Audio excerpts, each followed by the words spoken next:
Salam alaikum wa rahmatullah. Alors aujourd'hui, on va parler management, leadership, etc. On va donner encore des nouvelles clés pour réussir, Inch'Allah, aussi bien dans cette vie que dans l'au-delà. Franchement, il faut le rappeler ici, parce que quand on parle leadership et tout ça, management en islam, organisation, tout ça, ouais, il faut réfléchir sur deux niveaux. La réussite dans ce bas monde, mais aussi la réussite dans l'au-delà. Ça, c'est très important. Les deux, ça va ensemble. Alors, avant de rentrer dans le vif du sujet, vous allez voir aujourd'hui qu'on va parler, Inch'Allah Ta'ala. Je rappelle ici que il est important que vous preniez des cours, Inch'Allah, sur l'islam. Et j'en propose, ça tombe bien, depuis plus de 20 ans. Je propose ici, sur ma chaîne YouTube, des cours en lien avec la vie du prophète Mohammed, sallallahu alayhi wa sallam. Et même avec la spiritualité de manière générale. Donc il y a 3 niveaux de cours, ça se passe sur ma chaîne YouTube, il faut juste s'abonner et ensuite souscrire à la chaîne, Inch'Allah. Le premier niveau, il est indispensable, c'est le minimum. C'est le minimum. Donc il y a 70 heures de cours déjà enregistrés sur la vie du prophète Mohammed sallallahu alayhi wa sallam avec des enseignements spirituels contemporains, des cartes, etc. Voilà, venez découvrir, Inch'Allah. Ensuite, ceux et celles qui me soutiennent, je voulais vraiment les remercier sur Tipeee. Qu'Allah subhanahu wa ta'ala vous accorde la plus belle des récompenses. Amin. Alors aujourd'hui, pour parler donc leadership, eh ben écoutez, je voulais dire quelque chose d'important. Je vais m'arrêter sur un hadith Qudsi où c'est Dieu qui parle. Un hadith authentique rapporté par l'imam Al-Bukhari. Et avant de lire ce hadith et qu'on le comprenne, ce que je voudrais dire, c'est que quand on est un leader, quand on est un chef d'entreprise, quand on est un président d'association ou autre, quand on a des responsabilités au sein de la communauté musulmane, il faut qu'on soit bien guidé. Eh oui, parce que la réussite, elle est en lien avec la guidée. Si Allah ne nous guide pas, on ne va pas réussir. Point final. Bon, pour être bien guidé, il faut que notre vue soit bien guidée. Il faut que nos pas soient bien guidés. Il faut que nos actions qu'on va mener soient bien guidées. On est bien d'accord. Sinon, on va être toujours dans l'échec et on va jamais réussir. Bien sûr. Donc ici, il y a un hadith. Maintenant, vous allez le comprendre. Où Dieu dit « Quiconque se fait l'ennemi de mon ami, je lui déclare la guerre. Aucun des actes par lesquels mon serviteur se rapproche de moi ne m'est plus agréable que ce que je lui ai prescrit. » C'est là la voie à suivre. C'est-à-dire que toi, tu dois faire les actes obligatoires, ce qu'Allah il a prescrit. Et regardez ensuite, Allah il dit, mon serviteur continue à se rapprocher de moi par les actes surérogatoires jusqu'à ce que je l'aime. Lorsque je l'aime, je suis l'ouïe par laquelle il entend, la vue par laquelle il voit, etc. On va développer ça dans un instant. Juste ici, regardez le process, parce que c'est ça le process qu'il faut activer dans nos vies. Donc, tu vas, en tant que leader, en tant que chef, personnage important, responsable, écoutez bien, premièrement, faire des actes qui sont obligatoires, et ensuite tu vas tendre vers les actes qui sont surérogatoires, afin de provoquer l'amour d'Allah subhanahu wa ta'ala. Car, quand Allah vient à t'aimer, tu es complètement bien guidé. Parce que c'est ça le but.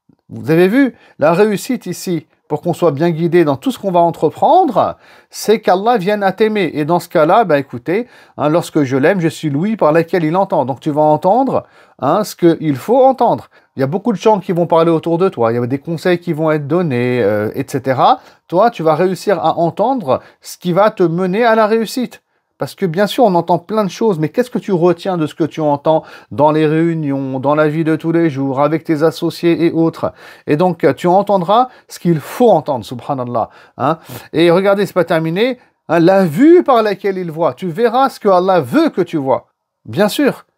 Tu verras, dans la vie de tous les jours, on observe, il se passe plein de choses autour de nous, dans la société, dans la rue, chez le boulanger, dans le train, dans le...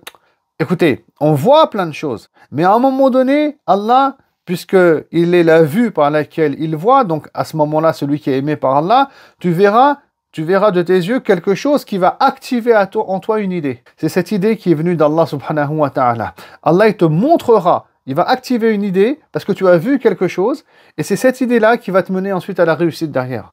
Vous voyez, c'est comme ça que ça se passe, subhanallah, avec Allah subhanahu wa ta'ala. Là, il ne s'agit pas de compétences. Dans le domaine, dans l'entrepreneuriat, etc., c'est pas une question de compétences seulement, c'est du, comme on dit, ouais, il faut des idées, quoi.